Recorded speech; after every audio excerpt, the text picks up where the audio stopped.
जय जगन्नाथ सांग मैंने आपण पुणी थे स्वागत करुच्ची मोर YouTube channel Odia education fives को।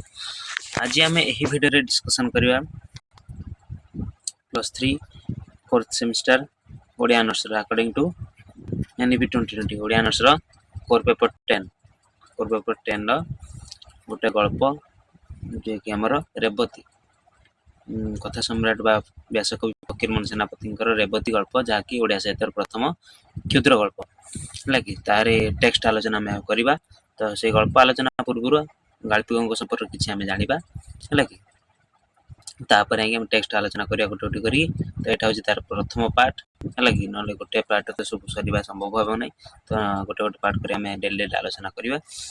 तो वीडियो स्टार्ट करने पूर्व कही रखुच्छी जो मैंने चैनल को नुआ कर से चैनल टी फटाफट सब्सक्राइब कर दिखाँ जो मैंने सब्सक्राइब करना है कि जहाँद्वारा कि जहाँ जहाँ नुआ वीडियो अपलोड हो आप नोटिफिकेशन जीव आउ सांग मान सहित सेयार कर दिंतु। एग्जाम आसला हेल्प है कि आलोचना सहित आउ सर्टकट क्वेश्चन गुड़ाक आपदेवी कौ गुड़ा मन रखा पड़ो आपको जहाँकि एग्जाम रिलेटेड रहा आउ टेलीग्राम तो बर्तमान बैन अच्छी। तो छाड़ू बुझु है देखिए चलते स्टार्ट करें गाल्पिकों संपर्क आगे प्रथम जाना रेवती गल्प संपर्क आलोचना करें।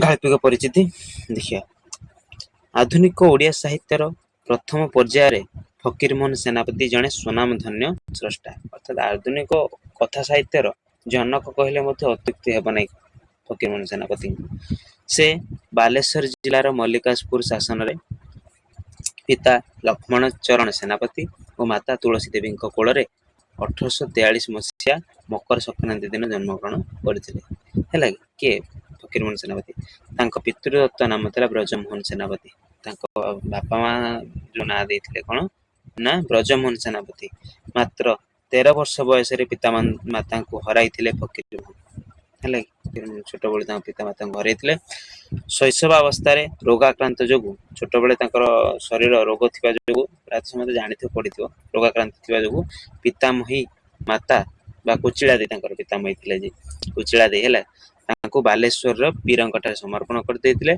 आरोग्य लाभ कलापर पितामही फकीर वेश छाड़ी से दिन ठार से ब्रजमोहन परिवर्ते फकीर मोहन नाम परिचित है।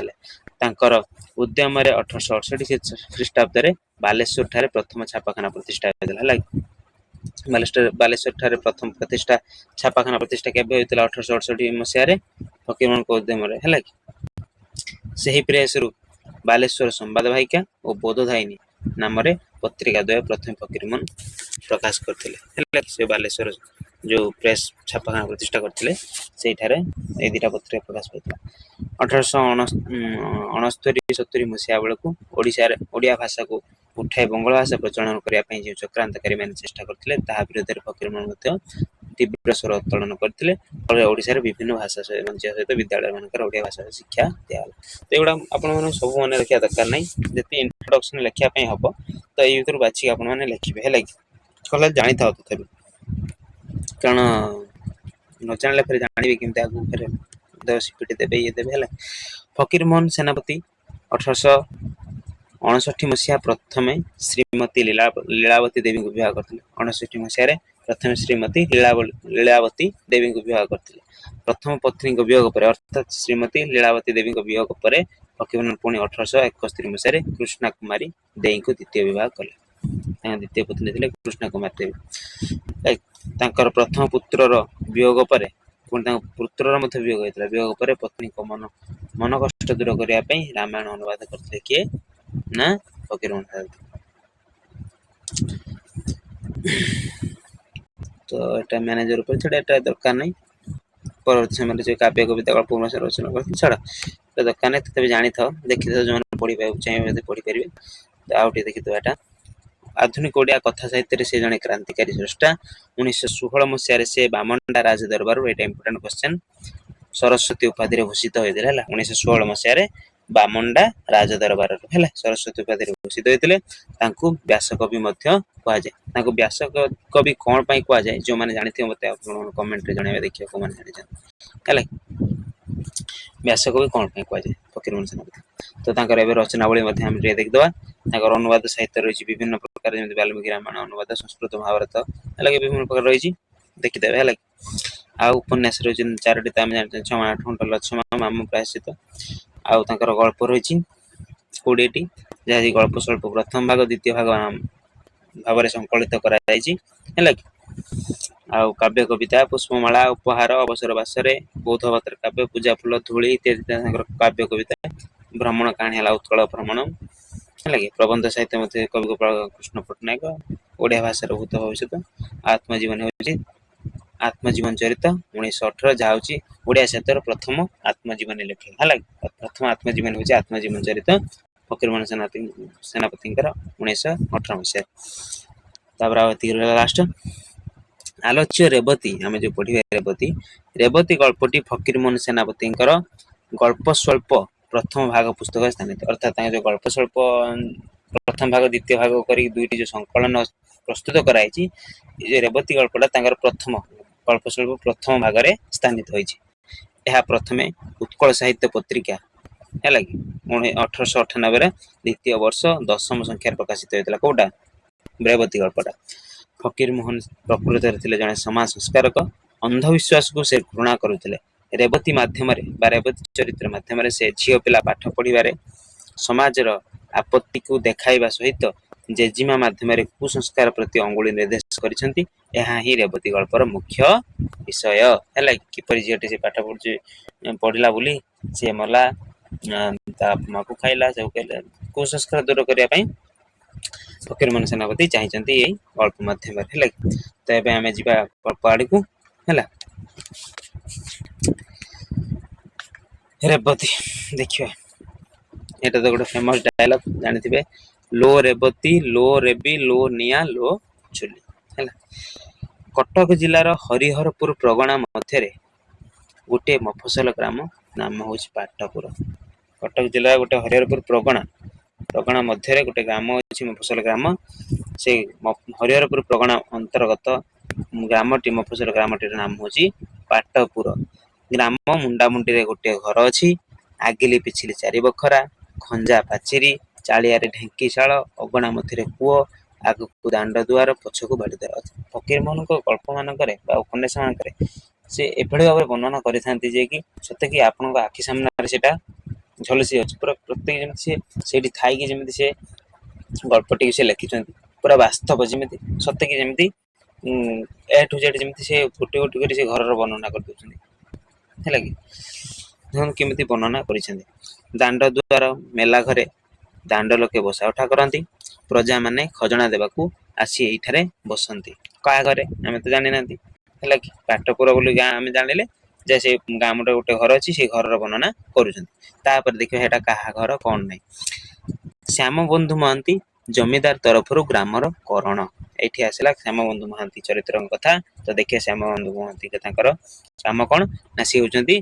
जमीदार तरफ कौन कर ग्रामर करण है कि मासकू दरमा 2 टंका एग्जाम आसो श्याम बंधु जो महांती दरमा केते टंका सर्ट क्वेश्चन आसे ना मासकू 2 टंका दरमा छाड़ी पाउती विशोधन मैंने पाउथी जो काटिबा जोटा आउ बाहाल हणा इत्यादि 2 पैसा हाथ पैठ हुए सबू मिसाइले मासकू 4 टंकार उणा हेब ना सबू मिसाइले 4 टंकार हुए किंतु दरमा हूँ 2 टंका किंतु आउरी एक्स्ट्रा इनकम होगी 4 टंका रु कम हुए ना। संसार एक रकम चले माने कहले भल से चले एक रकम क्या बोले भल चले बोली गाल्पी को कहते एटा हैला नहीं सेटा घरे नहीं एपरी कथा कहार घरे माने घर कहारी मुहर शुणा जाए अर्थात से घर किसी सेमती अभाव असुविधा ना ठीक ठाक चली जाए सब जा जी कहे बाड़ी रे शाग मुग छाड़ी सजना 2 गछ अच्छी घरे लगा पड़िया बरस पियाणी गाय 2टा बंधा दूध टिकिए चल्हा मंदाए हांडी तले लगी था अर्थात गाय 2टी रही जे कि क्षीर दे था। बुढ़ी चषु मिसाई घसी पारि दिए बुढ़ी से गोबर रूप घसी पारि दिए काठ किणा बाधे ना से जो गाय रही गाय गोबर घसी तोड़ी दिए ताड़ी दि जाए आउ काठ किणवा ପଡେ ନାହିଁ। ଜମିଦାର 3.5 ମାଣ ଜମି ଚଷିବାକୁ ଦେଇଛନ୍ତି। ଏଇଠି ଆଉ ଗୋଟେ କ୍ୱେଶ୍ଚନ ଆସିପାରେ, ସର୍ଟ କ୍ୱେଶ୍ଚନ, ଯେ ଜମିଦାର ତାଙ୍କୁ କେତେ ମାଣ ଜମି ଚଷିବା ବା ଚାଷ କରିବା ପାଇଁ ଦେଇଥିଲେ ଶ୍ୟାମବନ୍ଧୁ ମହାନ୍ତିକୁ? ନା 3.5 ମାଣ।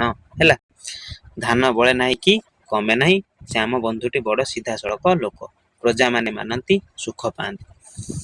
ତାପରେ କଣ ନା ବାପରେ ଧନରେ କହି କହି ଦୁଆର ଦୁଆର ବୁଲି ଖଜଣା ଅସୁଲ କରେ କିଏ? ଶ୍ୟାମବନ୍ଧୁ ମହାନ୍ତି। କାହାରି ଠାରୁ ଅନ୍ୟାୟରେ ପଇସାଟିଏ ମଧ୍ୟ ନିଏ ନାହିଁ।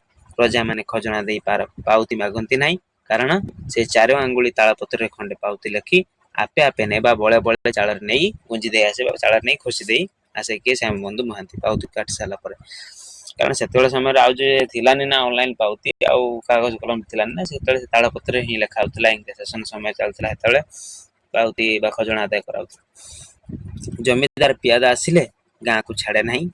ଜମିଦାର ମାନଙ୍କର ପିଆଦା ବା ପିଅନ ଆସିଲେ ଗାଁକୁ ଛାଡେ ନାହିଁ। ଆପେ ହାତ ଓଠ ଧରି ଧୂଆଁଖିଆ 2 ପଇସା ଅଣ୍ଟାରେ ଗୁଞ୍ଜି ଦେଇ ବିଦା କରେ। କଣ କରେ ନା ସେ ଆପେ ହାତ ଓଠ ଧରି କଣ କରେ ନା ଧୂଆଁଖିଆ 2 ପଇସା, ଧୂଆଁ ପତ୍ର ଖିଆ ପାଇଁ 2 ପଇସା ଖର୍ଚ୍ଚ, ତାକୁ ଖର୍ଚ୍ଚ ବାର୍ଚ୍ଚ ଦେଇକି କଣ କରେ ନା ବିଦା କରିଦିଏ। ଶ୍ୟାମବନ୍ଧୁ ଘରେ ଖାଇବାକୁ କୁଟୁମ୍ବ 4 ଜଣ। ଏ ଶ୍ୟାମବନ୍ଧୁଙ୍କ ଘରେ କେତେ ଜଣ ପ୍ରାଣୀ ରହିଛନ୍ତି ବା କେତେ ଜଣ ତାଙ୍କର ପରିବାର ସଦସ୍ୟ? 4 ଜଣ, ମନେ ରଖିଥାନ୍ତୁ। ଆପେ 2 ପରାଣୀ, ମା ବୁଢୀ ଆଉ 10 ବର୍ଷର ଗୋଟିଏ ଝିଅ। ଆପେ 2 ପ୍ରାଣୀ ଅର୍ଥାତ୍ ଶ୍ୟାମବନ୍ଧୁ ଆଉ ତାଙ୍କର ସ୍ତ୍ରୀ ବା ପତ୍ନୀ ସିଏ 2 ଜଣ, ଆଉ ଗୋଟେ ବୁଢୀ ବା ତାଙ୍କର ମା 3 ଜଣ, ଆଉ 10 ବର୍ଷର ଗୋଟେ ଝିଅ 4 ଜଣ। 4 ଜଣ ହେଲେ, ସେ 10 ବର୍ଷର ଝିଅ କିଏ? ନା ଝିଅଟାର ନାମ ହଉଛି ରେବତୀ। ହେଲା, ରେବତୀର ବୟସ କେତେ ଆସେ କ୍ୱେଶ୍ଚନ ଯଦି ଆସେ, ତାର ବୟସ ହଉଛି 10 ବର୍ଷ। ଶ୍ୟାମବନ୍ଧୁ ସଞ୍ଜ ବେଳେ କଣ ପଢନ୍ତି? ନା ଶ୍ୟାମବନ୍ଧୁ ସଞ୍ଜ ବେଳେ ପିଣ୍ଡାରେ ବସି କୃପା ସିନ୍ଧୁ ବଦନ ଗାଏ ଆଉ ଭଜନ ଗାଏ। ହେଲା, କେବେ କେବେ କାଠ ଦୀପ ରୁଖାଟି ଉପରେ ବଇଠାଟିଏ ଥୋଇ ଭାଗବତ ପଢେ। ବଇଠା କହିଲେ ମାନେ ଯୋଉଟା ଦେଖନ୍ତି ଆପଣ ମାନେ ଦେଖିଥିବେ, ଯୋଉ ବହି ରଖିକି ଯୋଉଟା ପାଠ କରନ୍ତି, ଭାଗବତ ଯୋଉ ପୁରାଣ ପାଠ ପଢାଯାଏ, ଯେତେବେଳେ ଯୋଉ କାଠର ଗୋଟେ ବନା ହେଇଥାଏ ଫ୍ରେମ, ତା ଉପରେ ବହି ରୁହେ, ସେଇଟାକୁ ବୈଠା କୁହାଯାଏ। ହେଲା, ବୈଠାଟିଏ ଥୋଇ ଭାଗବତ ପଢେ, ରେବତୀ ପାଖରେ ବସି ଶୁଣୁଥାଏ। ରେବତୀ ମଧ୍ୟ କଣ କରେ ନା ତାଙ୍କ ପାଖରେ ବସି ସେଇ ଯୋଉ ଭାଗବତ ପଢନ୍ତି ଶ୍ୟାମବନ୍ଧୁ ମହାନ୍ତି, ସେଇଟାକୁ ସେ ଶୁଣେ। ସେ ମୁହେଁ ମୁହେଁ ଢେର ଭଜନ ଶିଖିଗଲାଣି କିଏ? ରେବତୀ। ତା ପିଲା ମୁହଁକୁ ଭଜନ ଗୁଡିକୁ ଖୁବ ମାନେ। କାର୍ତିକ କହୁଛନ୍ତି ତା ପିଲା ମୁହଁକୁ, ଅର୍ଥାତ୍ ମାନେ ଛୋଟ ନା 10 ବର୍ଷ ପିଲାଟି, ତ ସେ ଛୋଟିଆ ମୁହଁରେ ତାର ଭଜନ ଗୁଡିକ ଠିକ ମାନେ ବା ବହୁତ ଭଲ ଶୋଭା ପାଏ। ସଞ୍ଜବେଳେ ବାପା ପାଖରେ ବସି ଭଜନ ଗାଇଲେ ଗାଁର କୌଣସି ଲୋକ ଆସି ଶୁଣନ୍ତି। କାର? ରେବତୀ ମୁହଁରୁ। ରେବତୀ ଯୋଉ ବସିକି ଶୁଣେ, ତା ସହିତ ଲୋକମାନେ ମଧ୍ୟ ଆସି ଶୁଣନ୍ତି। ରେବତୀ ବାପା ପାଖରୁ ଗୋଟିଏ ଭଜନ ଶିଖିଥିଲା, ସେଇଟି ଗାଇଲେ ଶ୍ୟାମବନ୍ଧୁ ବଡ ଖୁସି ହୁଏ। ତା ପାଖରୁ ସେ ଶିଖିଥିଲା, ସେଇଟା ରେବତୀ ଯେତେବେଳେ ଗାଏ, ଶ୍ୟାମବନ୍ଧୁ ମହାନ୍ତି ଭଲ ଖୁସି ହୁଅନ୍ତି ବା ବଡ ଖୁସି ହୁଅନ୍ତି। ପ୍ରତିଦିନ ଝିଅକୁ ଗାଇବାକୁ କହେ ରେବତୀ, ଗା। କଣ ଗାଏ ସେ? ନା କା ଆଗେ କରିବି ଗୁହାରି, ତୁମ୍ଭେ ନ ଚାହିଁଲେ ନାଥ ଗରିବ ଜୀବ ସରି, କର ବା ନ କର ତ୍ରାଣ, ପାଦେ ସମର୍ପିଛି ପ୍ରାଣ, ହୃଦେ ଅଛି ତବ ନାମ ଧରି, ତୁମ୍ଭ ବିନା ତ୍ରିଜଗତ ଶୂନ୍ୟ ହେ ହରି, ଶୀତଳ କର ଜୀବନ ପ୍ରେମାମୃତ ଦାନ କରି। ଏଇଭଳି କିଛି ଭଜନ ସେ ଗାଏ, କିଏ? ରେବତୀ ଗାଏ। ତାପରେ 2 ବର୍ଷ ତଳେ ସ୍କୁଲ ଡେ ଇନ୍ସପେକ୍ଟର ବା ଡେପୁଟି ଇନ୍ସପେକ୍ଟର ମଫସଲ ଗସ୍ତକୁ ଯିବା ସମୟରେ ପାଟପୁରରେ ପାଟପୁରରେ ରାତିଏ ରହି ଯାଇଥିଲେ, ମାନେ ଗୋଟେ ରାତି ଅତିବାହିତ କରିଥିଲେ। କି ଡେପୁଟି ଇନ୍ସପେକ୍ଟର 2 ବର୍ଷ ତଳେ, ହେଲା କି ପାଟପୁର ଗାଁରେ, ସେ ଯୋଉ ମଫସଲ ଗାଁରେ ଗୋଟେ ରାତି ବିତେଇକି ଯାଇଥିଲେ। ଗ୍ରାମର ମୁଖିଆ 4-5 ଜଣ କୁହା ପୁଛା କରିବାରୁ ଡିପୋଟି ବାବୁ, ଅର୍ଥାତ୍ ଡିପୋଟି ଇନ୍ସପେକ୍ଟର ନା, ସେ ଡିପୋଟି ବାବୁ ଓଡ଼ିଶା ବିଭାଗର ଇନ୍ସପେକ୍ଟରଙ୍କ ଠାକୁ ରିପୋର୍ଟ କରି ଗୋଟିଏ ଅପର ପ୍ରାଇମେରୀ ସ୍କୁଲ ବସାଇ ଦେଇଛନ୍ତି। ଯେତେବେଳେ ସେ ଯୋଉ ଥିଲେ, ଯୋଉ ଇନ୍ସପେକ୍ଟର ଯିଏ ଗୋଟେ ରାତି ରହିଥିଲେ, ସେଇ ଗୋଟେ ରାତିରେ କଣ ହେଇଥିଲା ନା, ଗାଁର କିଛି ମୁଖିଆ ବା ମାନେ ହେଡ୍ ଲୋକମାନେ, ସେମାନେ ତାଙ୍କ କତିରେ କହିଥିଲେ କଣ ନା, ଗୋଟେ ସ୍କୁଲ ଖୋଲିବା ପାଇଁ। ସେ ତାଙ୍କ ଉପର ଅଫିସରକୁ ଚିଠି ଲେଖିକି ସେ ଗାଁରେ ଗୋଟେ ଅପର ପ୍ରାଇମେରୀ ସ୍କୁଲ ବସାଇ ଦେଇଥିଲେ, ଅର୍ଥାତ୍ ସ୍କୁଲ ଗୋଟେ ଖୋଲି ଦେଇଥିଲେ। ଶିକ୍ଷକ ବେତନ ମାସକୁ 4 ଟଙ୍କା। ଏକ୍ସାମରେ ଆସିବ, ଶିକ୍ଷକର ଦରମା କେତେ ଥିଲା ବା ବେତନ କେତେ ଥିଲା? ମାସକୁ 4 ଟଙ୍କା। ଏହି 4 ଟଙ୍କା ସରକାରରୁ ମିଳେ, ସରକାର ଅର୍ଥାତ୍ ପ୍ରଦାନ କରିଥାନ୍ତି। ଏହା ଛଡା ପ୍ରତି ପିଲା ମାସକୁ ଅଣାଏ ଲେଖା ମଧ୍ୟ ଦିଅନ୍ତି। ପ୍ରତି ପିଲା ମଧ୍ୟ ମାସକୁ ଅଣାଏ ଲେଖା ଦିଅନ୍ତି। ଆଚ୍ଛା, ଏଇଠି ଗୋଟେ କ୍ୱେଶ୍ଚନ ଆପଣ ମାନଙ୍କ ପାଇଁ ରହିଲା, ये जो अणाए कहला अणाए जे केते पैसा जो माने जानिथिबे आपन मते कमेंट जणाइबे हैला देखिया के को माने जानि जंती एबे तो बर्तमान आपन डिजिटल छुआ बा जेनजी जनरेशन छुआ डिजिटल जनरेशन छुआ तो देखिया अणाए जे केते पैसा आपन कमेंट जणाइबे देखिया केते जण जानि छ शिक्षकटी कटक नॉर्मल स्कूल अवधान विभाग उत्तीर्ण छात्र शिक्षकटी जो अपर प्राइमरी स्कूल जो शिक्षक पाठ पढ़ाउतले तार चार दरमा 4 टंका से स्कूल कौन कराउछि ना तांकर शिक्षागत योग्यता कथा गाल्पी वर्णना करछथि शिक्षकटी कटक नॉर्मल स्कूल अवधान विभाग उत्तीर्ण छात्र नाम होछि वासुदेव से शिक्षक किए थिले ना वासुदेव कथा कहउछि आ गोटे चरित्र कथाटी गाल्पिक वर्णना करछथि नामटी जेपरि वासुदेव लोकटा मध्य सेहीपरि वासुदेव गाल्पिक कहछथि नामटी जेपरि वासुदेव अर्थात तार स्वभाव मध्य ठीक सेहीपरि वासुदेवଙ୍କ परि टोकाटार भीतर बाहर सब सुंदर गाल्पिक सुंदर माने हास्य रस सहित वर्णना करछथि टोकाटार भीतर बाहर सब सुंदर गाँ मझिरे चली जिबा बेले मुंड टेकी काहाकू चाहे नाही बयस अंदाज 20 अर्थात देखंतु बयस वासुदेवर केते 20 रेवतीर बयस 10 वासुदेवर 20 तो 10 वर्षर डिफरेंस रहउची तो देखिबा आगु आमे कोन हैला सुंदर रूप जेमंत गोटे चाउल रे गढ़ा एठी वासुदेवर कथा वर्णना करछन गाल्पिक पिला दिने पिहुला रोग होइतला पिला दिन ताऊ केउ रोग होइतला ना पिहुला रोग ता मा मुंडरे ततला बोतल मुह चिन्ह देइतिला से चिन्ह आजि जाय मध्य अछि काहते वासुदेव दिया हेले से चिन्ह ताको माने से चिन्ह ताको भारी सुंदर लागे भल लागे वासुदेव पिला कालर मा बापा छुंड अर्थात पिला कालर बापा मा नाहांती मरि जेचंती मामू घरे रही मनीष होइछि के वासुदेव तापर देखिए कितरेला ए टाइप पठे दो हले कण एग्जाम पाखे आसला ना वासुदेव जाति रे करण श्याम बंधु मध्य करण श्याम बंधु जे कथा हम पूर्व पढ़िले जे श्याम बंधु होचंती जे जमीदारंकर जने व्यक्ति जे कि खजना आदाय करंती आउ वासुदेव होचंती जने स्कूल मास्टर तो वसुदेव मध्य जाति रे तांका जाति हेची करण श्याम बंधु महांतीकर मध्य करण केबे पुनै गुरुवार रे घरे पिठापणा हेले श्याम बंधु पाठशाला को जाई अर्थात माने से जो विद्यालय अपर प्राइमरी स्कूल को जाई कोन कहिया से कोन ना बापा वासु का कोंती श्याम बंधु महांती वासुदेव कोंती जे संज बेले टिके आम घर को जीव तुम माउसी डाकिछन अर्थात माने हम बंधु को स्त्री ताको डाकिछन एही परी जीवा आसीबारे सेमानक मध्य गोटाए माया लागि गलानी अर्थात गोटे बॉन्डिंग क्रिएट हे गलानी सेमानक मध्य रेवती माँ वासु को देखिले कहे आहा माँ छेउंडटी कौन खाए किए ता खाइबा देखुछि ताको एमिति कहंती देखि जे माँ नाइ ने वासु प्रतिदिन संज बेले जाई श्याम बंधु पाखरे घंटाए घंटाए बसी आसे वासु को दूर देखिले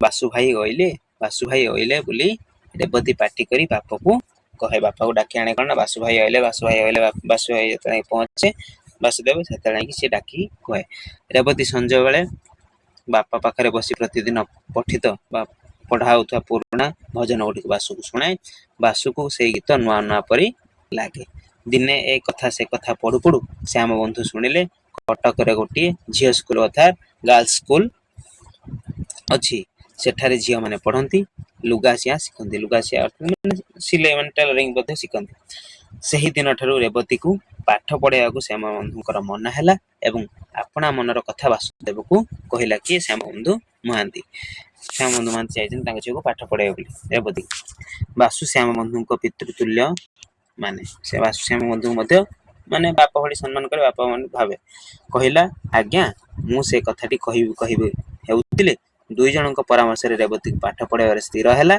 रेवती पाखरे बसी सुनुथला दुई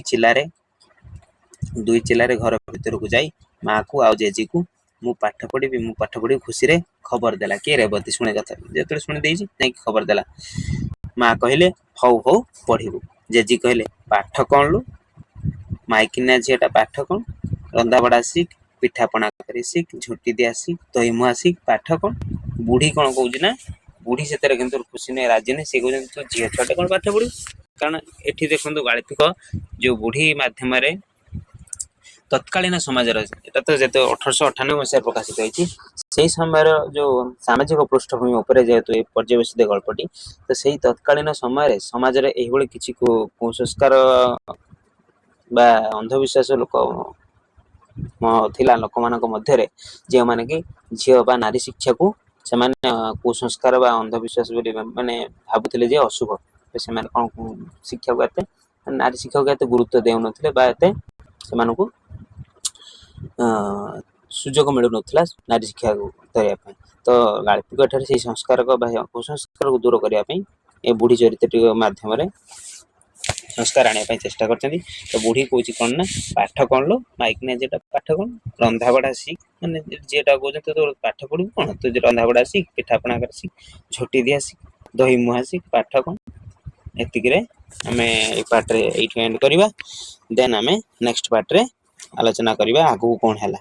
ବୁଢୀ ତ ଏଇଠି ବୁଝି କରିଛି ବୋଲି, ତାପରେ ଦେଖିବା ନେକ୍ସଟ ପାର୍ଟରେ ଆଲୋଚନା କରିବା। ତ ଭିଡ଼ିଓଟି ଏଇଠି ଏଣ୍ଡ କରିବା। ଯେଉଁମାନେ ଶେଷ ପର୍ଯ୍ୟନ୍ତ ଦେଖିଥିବେ ସେମାନଙ୍କୁ ବହୁତ ବହୁତ ଧନ୍ୟବାଦ। ଜୟ ଜଗନ୍ନାଥ। ଦେନ୍ ନେକ୍ସଟ ପାର୍ଟରେ ଆମେ ଆଲୋଚନା କରିବା। ଭିଡ଼ିଓଟି ଭଲ ଲାଗିଥିଲେ ଯଦି ଲାଇକ୍ କରିବେ, ଆଉ ସାଙ୍ଗମାନଙ୍କ ସହିତ ମଧ୍ୟ ସେୟାର କରିଦେବେ। ଜୟ ଜଗନ୍ନାଥ। ବନ୍ଦେ ଉତ୍କଳ ଜନନୀ।